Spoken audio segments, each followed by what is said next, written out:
Assalamu alaikum and welcome to The Usual Suspects, the Libyan edition, where we look at the fast-moving events that engulf the North African state.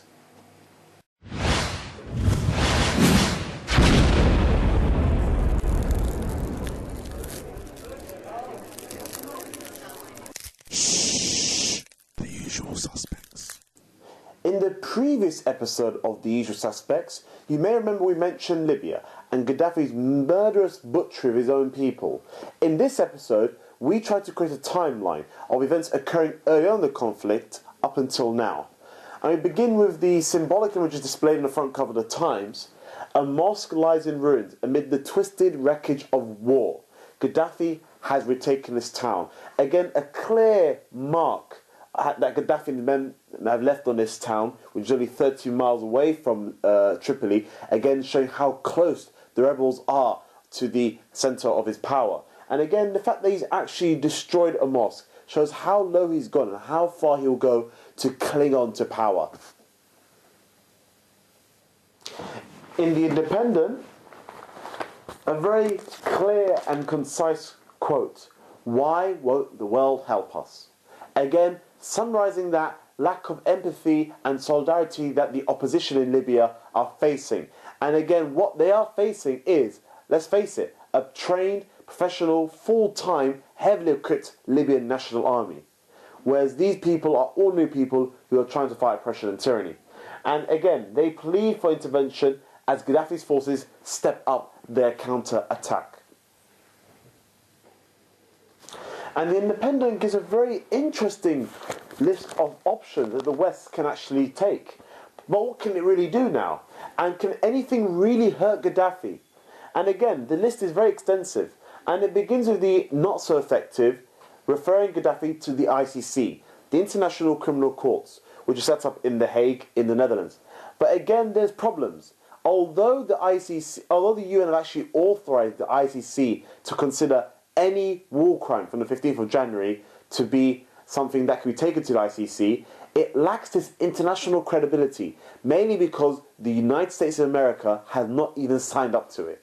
So, not effective at all. It goes on to something slightly more effective: asset confiscation.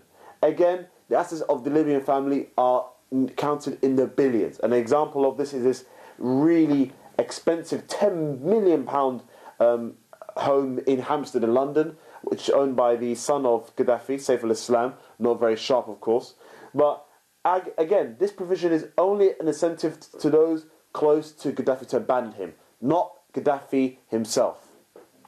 Sanctions, again, harking back to the days of Ronald Reagan and his bombing campaign of Tripoli, and again his referring to Gaddafi as the mad dog. However, again, these sanctions are limited as money can be moved around. And also, the oil money will still flow in some shape or form. And again, a picture there showing Libya's vast oil wealth. A travel ban. But again, this travel ban can be flaunted, as many former dictators, or current dictators. An example is the dictator of Zimbabwe, you could say. Again, in theory, banned from travelling to the EU. However, was recently spotted shopping on the streets of Kensington in London. And again, these things do not actually work on the ground, so are not as practical and not as likely to work. A no-fly zone.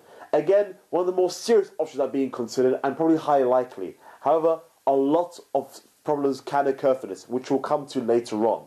But the point I want to mention was, notice how they put military action at the bottom. Again, showing that is always, and unfortunately, the most likely and most effective outcome in a scenario like this. The Usual Suspects. Of all the options available to the Western powers, they've opted for a no-fly zone under the proposed UN resolution, which was tabled by Lebanon, backed by France, Britain, and later other European and international partners. However, this resolution clearly highlights that there should be no occupation on Libyan soil. However, as we've seen in the past, they may go back to the UN and try to reword this and try to get an extension of this, i.e. regime change, getting rid of Gaddafi. But for now, it's just a no-fly zone. As war rains down on Libya, The Guardian says. Again, showing that the Western powers have not wasted any time with bombardments beginning last Saturday, and again showing the loss of life there, just outside the main opposition city of Benghazi. Very interesting here that the Guardian mentions Sarkozy's role in this, and that he's ever so desperate for Sarkozy to capitalise on this Libyan offensive, naming it his Falklands moment, namely noted after Thatcher's successive re-election after the Falklands War. He's looking to capitalise on this big time. France is a big military power, not actually committed to any force anywhere in the world at the moment, and he needs a big win for people at home. He needs to be the man who's leading France on the world stage. He's leading from the front, the liberal interventionist. But can Sarkozy convince his people that there is some sort of need for the French to be involved in Libya? Or even so, are the French actually capable of running it by themselves? Look into it very briefly. There's become this slight little scandal inside the cabinet, as rumour has it that Fox has let something slip. Gaddafi may become target of airstrikes, Fox admits, again showing that the cabinet members have different ideas of how they understand the resolution. Cameron obviously wants to get involved, but reluctantly. However, Fox, being the defence secretary, knows his limit. The MOD is stretched to its limit. Too many commitments, too expensive. However, he may know a quick way out of this is just to get rid of the man and let the opposition run the country. Daily Telegraph, with an explosive image there of a tank on fire. Gaddafi faces new blitz. Explosions and anti-aircraft fire rockets are reported in Tripoli, and the dictator announces fresh ceasefires. In fact, twice, because the poor man can't count. And cracks emerge in a coalition as various partners say various things. The Independent leads with the human cost that's been seen on the front line. Images of bodies laid strewn, dismembered and burnt. And again, the expressions of horror that can be seen all around. And the remains of tanks and artillery that the army relentlessly keep polarising the rebel forces. And very briefly inside the paper, the Independent actually gives even more options as to how this can go. 5 scenarios, in fact. With the first scenario, including Gaddafi driven from power in a slight, gentle, ebbing sort of way. A second scenario could mean that the loyalists retreat, but the regime still remains in power, exactly like what happened in Iraq in 1991. Scenario 3, an uneasy peace as the country splits into two, the greatest fear on both sides and international community, with the fears of it becoming an East and a West Libya, literally. A scenario 4, there could be the appetite for the conflict may fade in the West due to the budget cuts amongst many European governments, and also the lack of commitment as well. And scenario 5, highly unlikely but possible, attacks on Europe leave Gaddafi on top, meaning that this will lead to nothing. Independent there. The Times, again, a very graphic image of the first French airstrike just outside Benghazi in a place called Tika. Again, this is very early on in the day, however, has a very serious effect on the forces of Gaddafi, again showing the serious firepower the Western allies are willing to use. And inside the paper, it tells to the story of the United States willing to hand over power of the mission as soon as they can. So far as to even suggest that Britain and France may take a joint lead until NATO can decide what to do. And again there it shows the wreckage of the tanks, which is just outside Benghazi. But very surprisingly enough, inside the paper, very briefly, the mood that was supposedly united amongst all 23 Arab states seems to have slightly fractured in the last few days, with the Secretary General of the Arab League saying he feels wary and slightly nervous and cautious regarding civilian life. But not only that, many other countries are strongly against it as well. We'll come to this later on. Then take the African Union, obviously not so important as a political clout. However, they want it to be a coalition from all parts of the world. Again, Libya being unique is in it being an African and Arab country. In the Daily Mirror, not my first choice of reading. Inhumane. Very simple. The barbaric tyrant uses women and children as human shields against the Allied air blitz. Again, rumours that, or even reports rather should I say, of Gaddafi ordering his thugs, gathering the local women and children and putting them near strategic airfields where the Libyan air defences are based. And again, the British blow up his HQ as the third night of bombing goes on, and the Prime Minister and Defence Chiefs clash over the cost of the war, which may exceed £500 million. Again, something which the United Kingdom cannot afford in times of austerity. And again, in line with most right-wing tabloid papers, even goes fast to break down the costs of the conflicts so far. £900,000 on every Tomahawk cruise missile that is used. £40,000 an hour to keep each jet in the air. £1 million a week to maintain submarine at sea, and £750,000 for each Storm Shadow bomb. And the cost, as I mentioned, on £500 million. And the Daily Mirror asks, is it really worth it all? The Sun. War on the Mad Dog. Gaddafi's son killed. Again, the rumours that, or reports rather, that the Libyan pilot blows up the dictator's boy's 27th son. And a very notorious, gruesome gentleman to me, bloodthirsty as he's known, and apparently died of severe burns. And again was known to have actually run his own murder squad in the Libyan state. The scum there. The Times. MPs support military action but demand an exit strategy. Again, very important that the MPs only got opportunity to vote and debate the issue 2 days after they went into Libya.